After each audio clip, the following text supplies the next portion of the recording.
I was so in my own LinkedIn bubble for too long where I thought everyone knows what Patreon is and how it works. And then I start going to these LA industry things where, I'm meeting other influencers and creators who've never heard of it. And this is how it always goes. I explain it and then they go, oh, it's like OnlyFans. And I'm like, well, yes, but no, but like you're kind of onto something, but like not really. Hey everyone, welcome back. Today we have Dylan Harari. Thank you so much for having me. How exciting this is. Mate, good to have you. We've been talking for a while about it, but it's good to finally have you here. It is, yeah. I think we first met VidCon 2018, I believe. Yeah, it was 2018 or 2019. Yeah, it was a while ago. Yeah, that's right. Pre-pandemic VidCons. Pre-pandemic. An era. Different world. Yeah, truly. Cool. Well, Dylan, I think we've done a bit of a brief intro, but tell us about you. Who are you? What do you do? Where are you from? Yeah, so I've been working in the creator economy for the better part of, I want to say, 6 years now. My focus used to be all around helping B2C brands connect with creators, their audiences, do very authentic brand reads that could really excite a fan base. I was very lucky to start early, part of a wonderful startup, Seismic Co., influencer marketing boutique agency. And then from there, I moved on to Jelly Smack, another fantastic company, and then have since moved on to Patreon. I'm giving obviously the hyper abridged version here. If we want to go into specifics, especially Farhad with the work that we did together for quite a while with an incredible, probably the funniest creator on YouTube, I'd go as far to say. We can touch on that as well, but that is the... Yeah.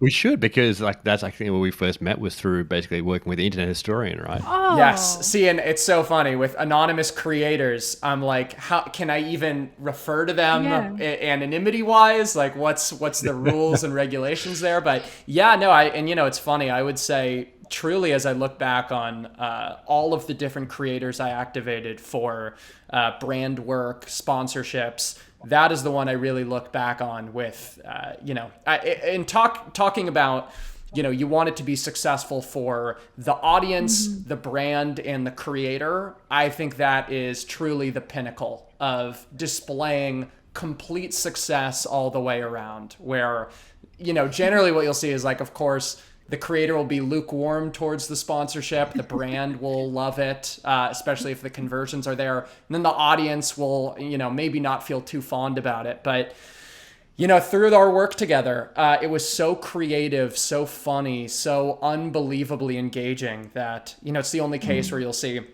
people took his sponsorships and re-uploaded them to YouTube because people just wanted to watch just the sponsorship, which think about how insane that is. Like, oh, I only want to watch the commercial. So that was incredibly exciting to collaborate with your team on. Yeah, no, it's really great. It's actually still the most listened to episode of this podcast is the one we did with the Internet Historian. It's still... to this day, I get questions about it, and it was really funny. And actually, we have hopefully a new episode, part 2, coming up soon. Really? As well. Oh my God, I can't wait. Hopefully, he mentions me. For my ego, that will go a long way. Awesome. Very nice, very nice. So look, your interest in the creator economy, like where did that come from? Were you just like a child of the creator economy, or was it something very specific that appealed to you? Yeah, so another funny story of how I wound up here. So from a very young age, I had my career mapped out, which was I'm going to be a CIA agent. I wasn't from LA, I didn't have these connections, but I just was so obsessed with the industry side of Hollywood. So fast forward to being 18 years old, and I hustled enough to get like 3 referrals for the internship program. I thought I was going to be set. I was like, all right, intern, and then mailroom, and there'll be a floater, and then an assistant, and then, I had my life mapped out. And then I didn't even get an interview for the internship program. And it was so crushing that then immediately after, I was like, you know what? I may as well just do something that is a bit more fun. Love YouTube, love Twitch. So started very early with doing creator partnerships, brand integrations with creators. And from there, I mean, again, the way that I always think about it is if I could tell 15-year-old me what I do for work now, I would not sleep for a week. I'd be so Oh, elated, like not I even being love aware that. that you could turn this into a career of any sort. Oh, Oh, nice. Actually, when you first said it, I thought you said so did CIA agent, I. and I was like, oh, interesting. Yeah. Yeah, let me CIA clarify. agent. Okay, Big, that big makes difference between Yeah. big CIA and difference. CIA. Yeah, The big this is difference very being different. CIA is harder to get into than the CIA. Yeah. Very nice. Very nice. Cool. So look, now you're at Patreon. Like, what do you do there? What's your role? Yeah, so I am managing creators who are deemed mid-market. I don't know for sure if I can say the exact amount of revenue that means, but these are creators who the amount of revenue they're bringing in from Patreon definitely qualifies it as, if not their leading business revenue stream, at least one of their top. I mean, and I know in many, many cases, this is really their income is coming from Patreon. So, it's very exciting. The swath of creators that I'm overseeing is, it's incredibly large because as you can imagine, mid market that. How many creators qualify? It's thousands. So it's incredibly exciting helping them not only grow, but also new strategies on how to engage their audience, how to have a better long-term strategy of how can I build out my Patreon community to be something bigger and something that is very reliable for years to come? How do I develop like a 20,000 foot strategy of building this out to be something that is so much bigger than me, sort of an extension of my influence? So it's really exciting, leads to incredibly stimulating conversations. And as I'm sure you're both familiar with your work, there is nothing more gratifying than being able to impart some wisdom or advice or help collaborate on strategies with a creator that you then see this absolutely transform their business and help Yes. really Yeah. scale and stimulate their overall influence and, really what they're building as an entrepreneur. Obviously, there's so much we want to unpack there, but like before we go on, just so the people in the audience who aren't familiar with exactly how Patreon works, can we just sort of cover that That's briefly? Yeah, that's totally. me. And I'll say it's really funny because, okay, well, fantastic, That's Phoebe. you. So, Phoebe, I'm going to pitch to you. This is how Please. I was so in my own LinkedIn bubble for too long where I thought everyone knows what Patreon is and how it works. And then I start going to these LA industry things where, I'm meeting other influencers and creators who've never Mm. heard of it. And Yeah. this is how it always goes. I explain it and then they go, "Oh, it's like OnlyFans." And I'm like, "Well, yes, but no, but like you're kind of onto something, but like not really." So that's the connection that often gets made, but no, really, it's, imagine you are a creator of any sort. So not only a YouTuber, a TikToker, a Twitch streamer, you could be somebody who is a musician who was huge in the 90s. You could be a creator who makes products, who's developed a sort of unique following and people follow your work on Instagram. Basically, through Patreon, you can have different tiers, different prices that people can pay per month or they can pay annually in a lot of cases. And they can get access to certain benefits and really also just access to your community at large. So it's a really exciting model of, there's your super fans of any creator. Call it like 5 to 10% of any fan base would qualify as a super fan. And those are going to be the people who will be compelled to say, hey, wow, for this extra benefit that this creator has listed. If you're a podcaster, maybe it's, hey, an extra episode every week where I do a Q&A. If you're a YouTuber, maybe it's, hey, I'm going to do this fun and exciting different video, but it's only going to be for you guys. And then the super fans will be happy to pay a little bit more to be a part of this private community and also get this benefit in return. So it's a really exciting membership platform is how I think about it. Okay. And it houses like different kinds of. Phoebe, what do you think? Well, I'm curious to know, like, so it houses all different formats of content by the sound of it. You can have videos and like straight audio and I don't know, all kinds of things. Is that right? Yeah, I mean, that's what's really exciting is, we on Patreon's back end, we're not saying to a creator like, hey, listen, if you're going to be charging $10 a month, you better choose from these options of what the benefit is going to be. The creator has the opportunity. It's totally self-service model where they can go in, build out their benefits, build out their tiers, and structure it in a way that they know is going to fit for their audience. So they know their fans and they know, hey, listen, my fans, I have a unique relationship with them where I understand that for $10 a month, they would be happy to pay in exchange for getting access to a private Discord, which is really exciting. They will get maybe early access to this video that I put out on a weekly basis. They'll be the first people to receive it. And maybe I'll also do a live stream for these people as well. So they have all the tools through Patreon to build a membership platform that they know is going to resonate with their audience. Have you joined the Creator Generation Discord community yet? If not, why not? What's your favorite color? Oh, dad joke. But look, come hang out with us on the Creator Generation Discord community. We're here to help you connect to other creators and to help each other grow and succeed and thrive and all that amazing stuff. So hit the link. I look forward to seeing you there.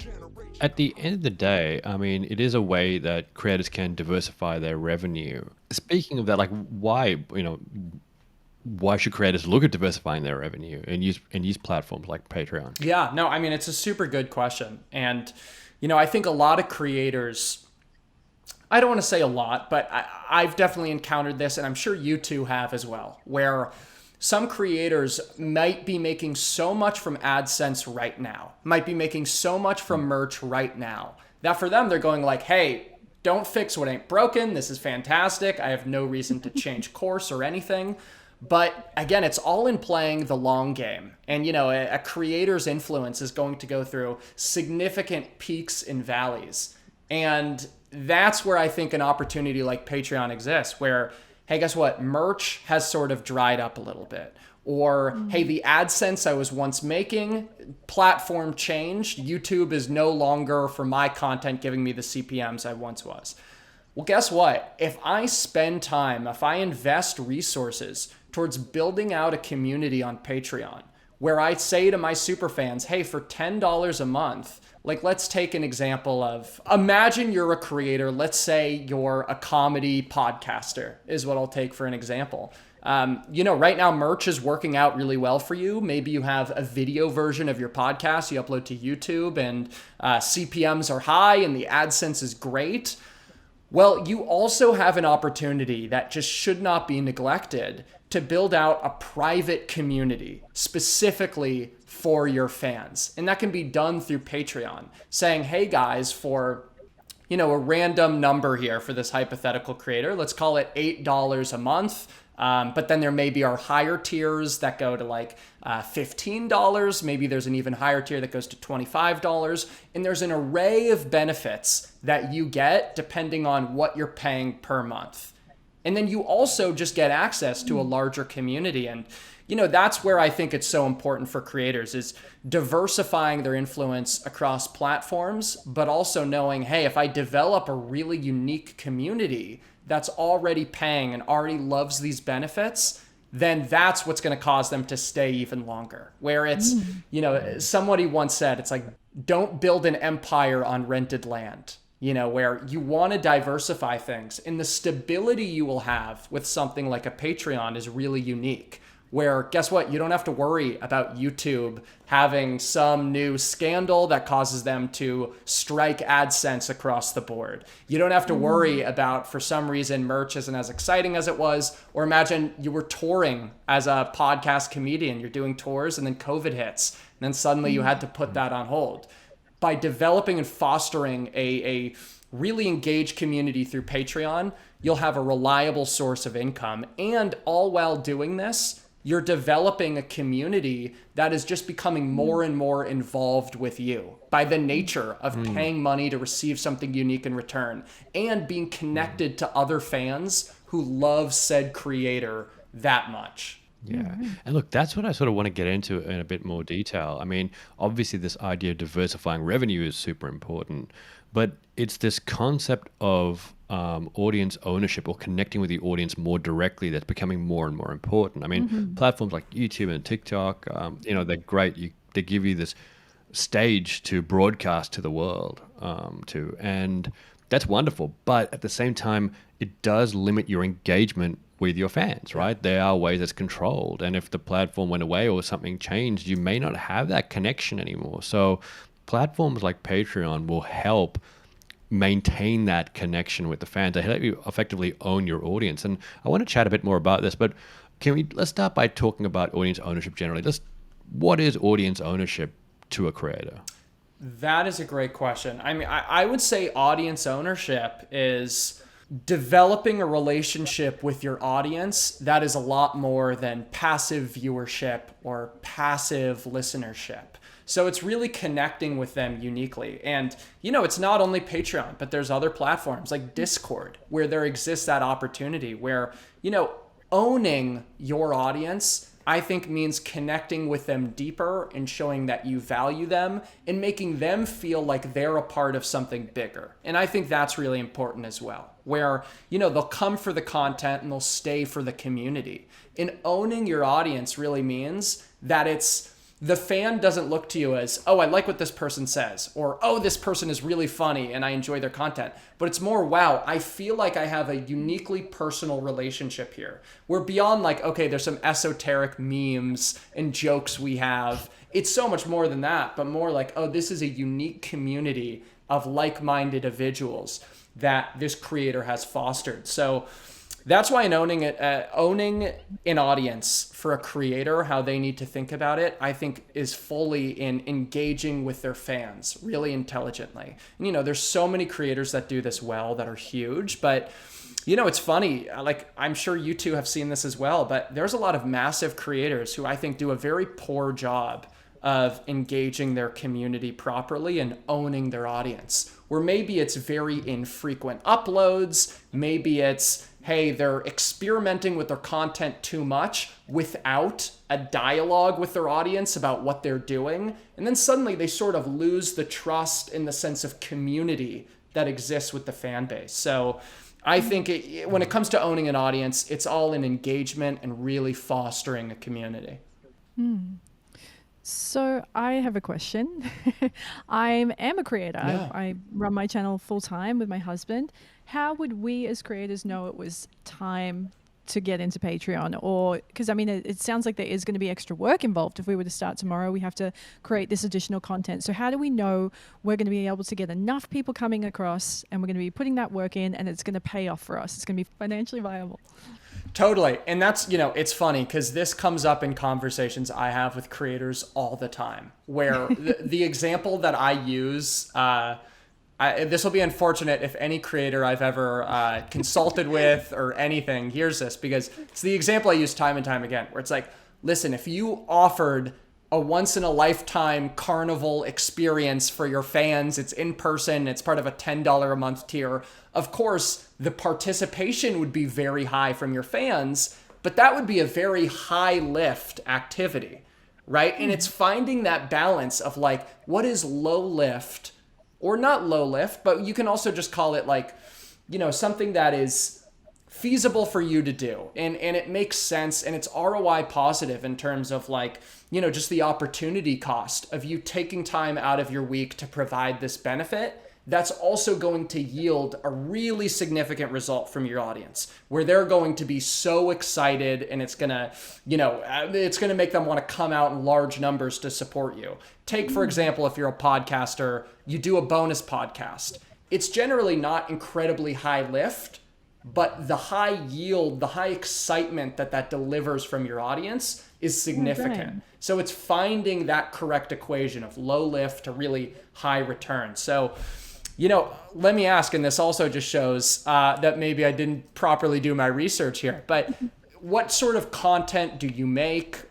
What is the relationship you have with your audience? I guess give me a little bit of an overview of what you do, and then I can, kind of explain how Patreon could make sense. Oh, brilliant. This is perfect. I'm really using and abusing you here. So our channel is called Little Grey Box. This is a and we sales create- call solely. This is a sales call that is recorded awkwardly. Yeah.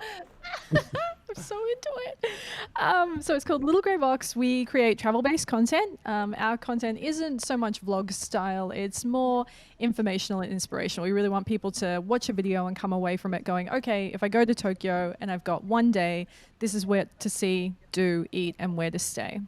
Our relationship with our audience, we have about 65,000 subscribers, and it feels like we know them all. We're very connected. We love them. We know them by name. Yeah, we're really well supported. Wow. Okay. So I would say this. Think about the fans you have. You said you're very connected with all of them, but it's always a spectrum. So imagine the hyper engaged fans you have. The ones who you can tell, like they're DMing you frequently, they're commenting on every post. Have you noticed of the fans that are the most engaged? Has there been a common request or something that they've wanted to see or experience? Something that is a bit more personal that maybe hasn't made sense for your publicly available content? Yeah, I suppose so. I think sometimes they ask, like they want to see a bit more of us. But like I said, we don't really do vlog style stuff. So we try to put our stuff into it. Yeah, exactly. And for example, vlog style stuff, that's exactly what I would recommend, where you could maybe look at your audience as a whole and the opportunity to grow as, listen, the vlog style stuff is not going to be a fit. And then maybe it's something you also go, I don't know if I'm hyper comfortable with putting that out to all fans. But what you easily could do is imagine building out a Patreon page where, hey, for $8 a month, that is a number I've now continuously used, but trust me, it's a totally random number. There's an $8 tier, and maybe there's a few others, but for the sake of brevity, we'll go with just one tier example. Maybe saying like, hey, we'll do a once a week vlog or a once a week Q&A live stream. Because I also imagine there's so many of your fans who are asking the same questions over and over again. They want your insights on something unique. And then bam, they would get that delivered in some sort of live stream through Patreon. So I really think that's where the opportunity exists. Interesting. Like that's, there are so many different ways you can create that interaction, right? And I can just see Phoebe's eyes light up when you're saying all these cool things. But are there some common models? I mean, people think, my fans are going to pay me per video or per month, and there'll be different tiers. But what are some of the models people use on platforms like Patreon to create that engagement? So generally, I go with the models that I've sort of explained thus far, but that being, hey, these are little forms of bonus content where, or how about this? Sometimes there will be one tier that's a little bit cheaper saying like, hey, if you just want to support me, because there's a lot of fans out there who, surprisingly, they go like, hey, listen, I almost don't want anything in return, but for the price of a cup of coffee a month, I'm happy to just send you some money to help support the larger vision, the larger endeavor, right? But, outside of that, then I think as each tier gets more and more expensive, there's more exciting benefits. Or, to explain the spectrum and help sort of conceptualize it, you'll sometimes see insane examples of creators who have like a $5,000 a month tier where, and they'll say something crazy like, I will personally fly out to your house and we will go on an adventure together. Something that's so extravagant that meets a $5,000 a month criteria. But, take that idea and then scale it back where, hey, for $20 a month, that is of course a significant amount of money to a fan contributing. Something in return that feels very significant. Like I've seen creators do really clever things where it's like, there's one creator who does content that is very, I want to call it sort of life advice, kind of coaching, kind of how to reach your goals. And it's like, hey, $20 a month, private little community of all of you, and we're going to help support each other, and we're going to help catalyze one another's growth and meet our goals. So, as every single tier gets a little bit pricier, there's proportional benefits that make it worthwhile. It's hard to say just one model beyond that because it totally depends not only on the genre and, the platform that the creator's primarily on, but, also their unique relationship with their fans. But that's where it's great. Creators are entrepreneurs and they're very crafty and they understand what their audience wants. So with a creator, maybe some close advisors, and especially our team, someone like myself, who can help, collaborate and think about exciting ideas, find what those tiers would be, and, how it could be really positively received by the fan base at large. Yeah. And speaking of that, Phoebe, what would you do? What would you offer to your fans? You reckon that they'd really love that you're not doing now? Oh, do you know what, Dylan? When you asked that question, you said, "What do your fans actually ask you for?" As you started to talk more and more, there is one that really stands out. People want me to help them plan their trip. And they want me to, like, okay, I saw the videos, but I'm going to Tokyo and I really want you to help me. This is my itinerary. Is this good? Is this bad? And people always DM me. I get 5-10 DMs about it a day. I get emails about it. And I always say no, because I'm not a travel agent. And also it's a lot of my time then to sit there and help you unpaid. So it doesn't make sense. And I feel rude when they say no, and I want to help them. But maybe there's some way to do that through Patreon, it might sound like. I very much would say so. I'm biased, but I would say that absolutely could be completed through Patreon. I mean, Imagine this. Imagine there's a tier. I think this goes to what we're talking about, of like, what is the return to how high lift is this going to be for you? Because again, this is the outlandish example I love to illustrate, but like, say in this case, if you said, hey, I'm going to fly out with you guys and we're going to do it all together and I'm going to be there personally with you on your trip, like, that would not be worth $20 a month. That would be significantly more. So, I think thinking about it as something like, hey, imagine for a, call it, I don't know, $15, $20 a month tier, how about twice a week? This is totally random because we haven't done enough of a deep dive here, Phoebe, but imagine twice a week, I am going to provide you with a personal, a guide of the must-see places, restaurants, destinations, what have you, of this specific location. What my audience will do that's a part of this tier, you can run a poll on Patreon. And hey, you're going to vote of which location I should do this for next. And so they can vote, and then it can be completely, based on what the audience wants to see. And then twice a month, they will get different itineraries for these locations that the audience themselves voted on. Oh, it would be really exciting to sort of envision what it would look like there. So that's one idea. I don't know how much that would make sense, but I think for creators at large, it just shows through a platform like Patreon or, really any way in which you're building out a larger community, there just exists so many opportunities to really creatively think about, man, what excites my audience and really what excites my biggest fans and what would get them to want to contribute a bit more and stay for a long time as a part of this, community built out from my influence. Makes a lot of sense. Let me ask you, it's actually a good point, because whenever creators that we talk to are thinking about these, gated communities or diversifying their revenue through platforms like Patreon, they get really inspired by what they can offer the viewers as extra stuff.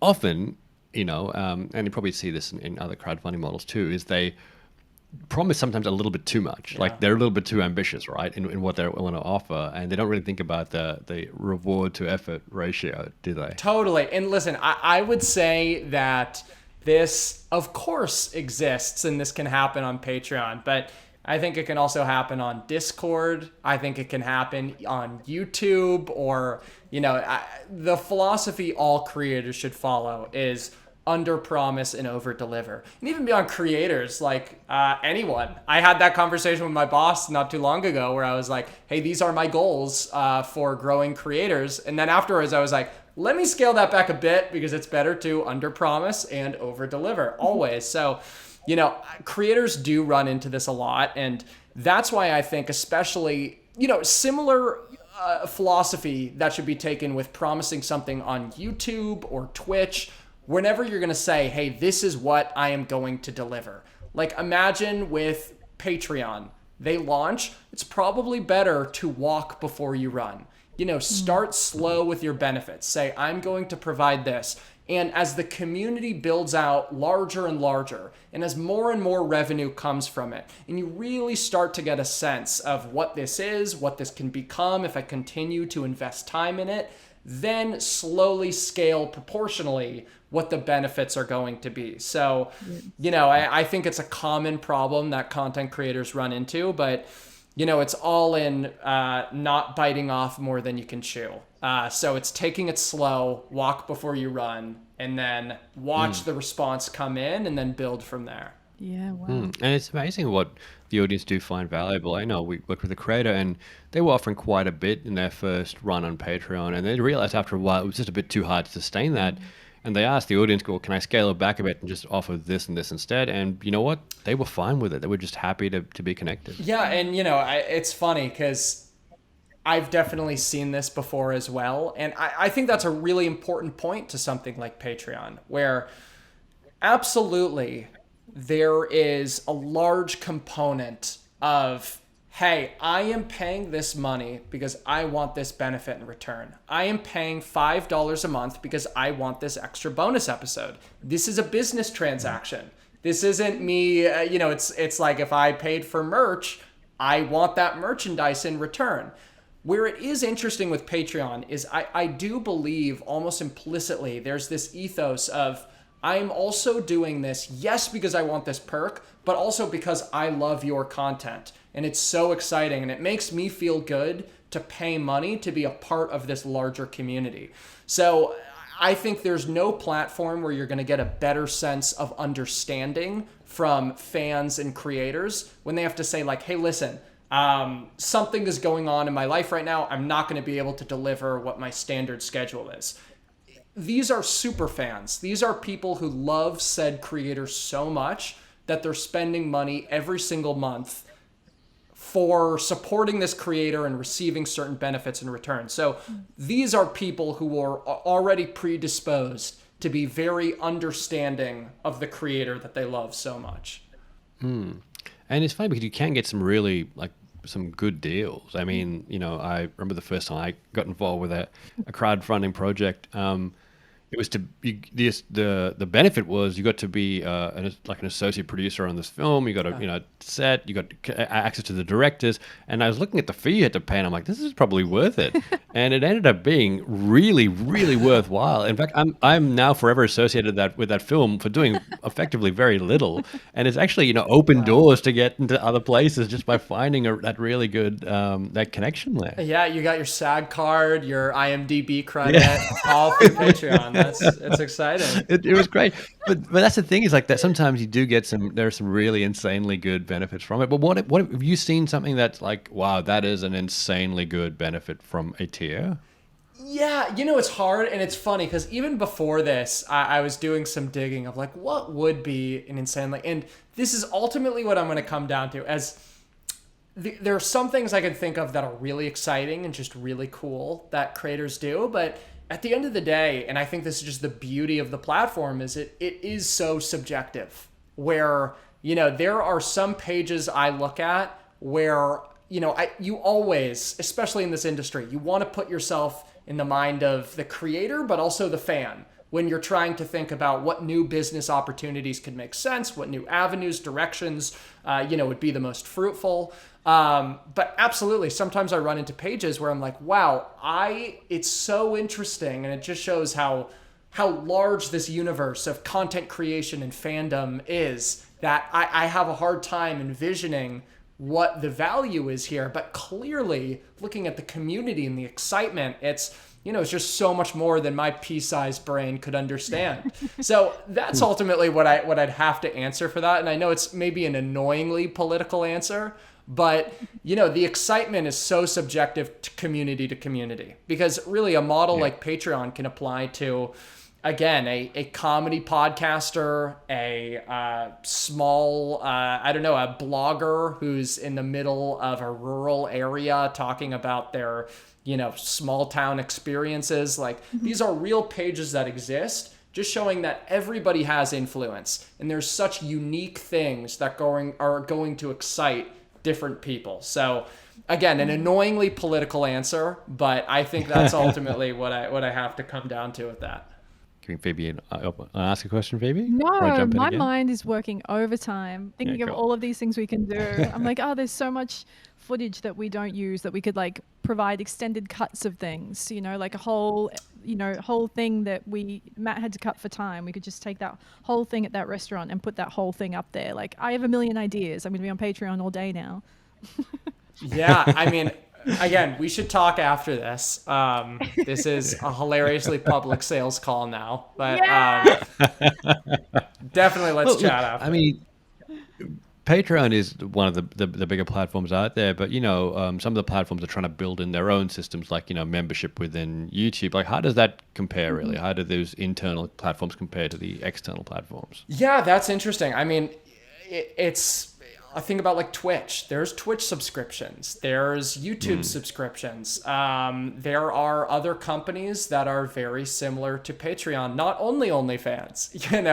There's a large swath of companies that I think take a very similar model. Of course, there's differences in terms of platform fees and things like that. But I think that's just boring chatter that I'm not going to speak about too much. But I think what's lovely about Patreon is, there's a sense of familiarity and understanding, especially its popularity within podcasts, within YouTubers, the amount of people who have a Patreon, have success through Patreon, have built communities through Patreon. So, yes, this space is building out rapidly because I think, especially when you look at where VC money has been going in the creator economy, like, everyone is seeing that, like, wow, creators having their own unique little Netflixes may easily be the future of content creation, where, hey, I want to pay some money and get something unique in return in terms of content or digital experience.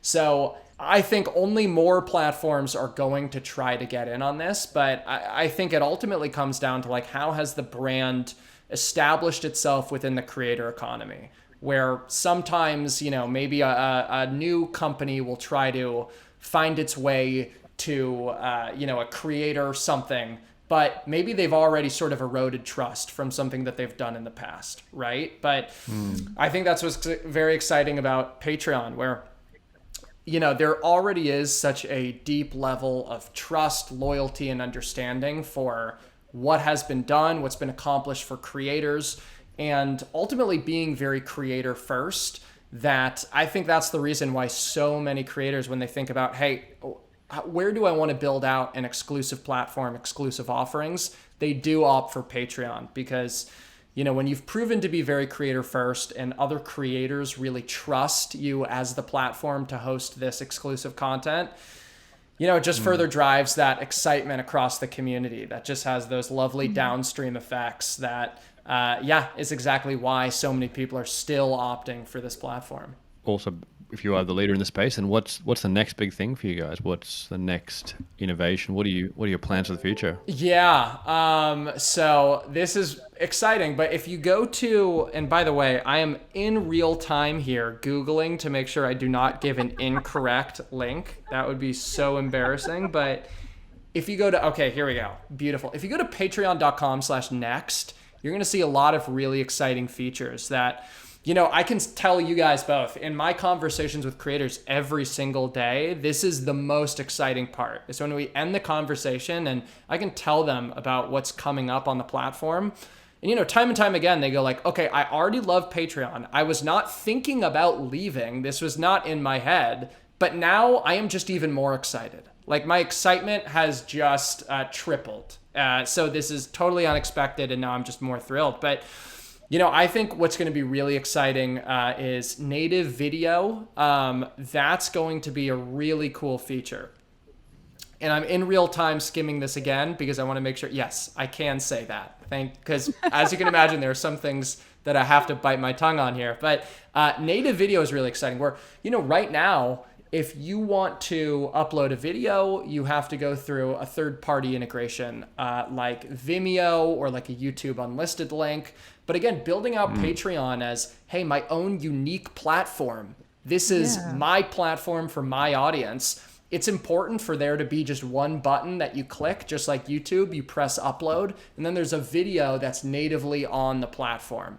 So, there's a lot of features that get a little bit more nitty gritty, especially with like billing and other things that, active creators have requested that are now going to be delivered in 2022. But what definitely just gets me the most excited and happy is things like native video, because it just speaks to the idea of like, oh my God, this is so great. Patreon isn't this, thing that I use, but have to get all these different outside links and platforms and get it integrated in. More, oh wow, Patreon is my platform where I am hosting things. So if I had to say one that has me the most excited, yes, it's native video. Well, that could be a bit of a game changer, right? You create a whole new line of programming just for Patreon that's native to the platform, and people could go get a more in-depth experience. Phoebe, you could put up all your in-depth videos and tutorials, all be there, all natively hosted, and people can indulge and enjoy it. Absolutely. Yeah, and I think exactly. After you're on the platform, which you're now going to do, I'm sure, from this call. Yeah. Well, one thing that really excites me is that... Very nice. Yeah, no, I will. I'm really into it. I think I like the excitement, like the idea of freedom, because often on my channel, it's all public. Everyone can see it. I feel like I have to be a little more curated and edited, especially for brands, because I want brands to see what we're doing and want to pay us money to do more of it. But on Patreon, people are already paying for it. So I can really let my guard down a little bit more and do more of what I really want to do. I'll say that's what's interesting. Completely. And, I think you honed in on something really interesting where even when I was doing brand partnership work with creators, my coworker and I, we always had this conversation, as anybody I think on the industry side here thinks. We go like, imagine if I was a creator, like what would I be? Like, what if I was, not like an industry kind of creator, but far more like, what if I was just a commentary YouTuber or what have you? And we'd always think about it. It's like, how would we integrate a brand? And what we always kind of came down to as a conclusion is like, I think for us, maybe it would make more sense to, instead of doing sponsorships, focus all of that energy and all of that attention just into Patreon. Now, that's not a model I'm saying that you should do. This is solely just something that we would always think about. And, I think even being at the company, I can see the value where, if you do a sponsorship, there obviously is an upside there. You get paid, but often it's not doing much in the long term to help strengthen your community.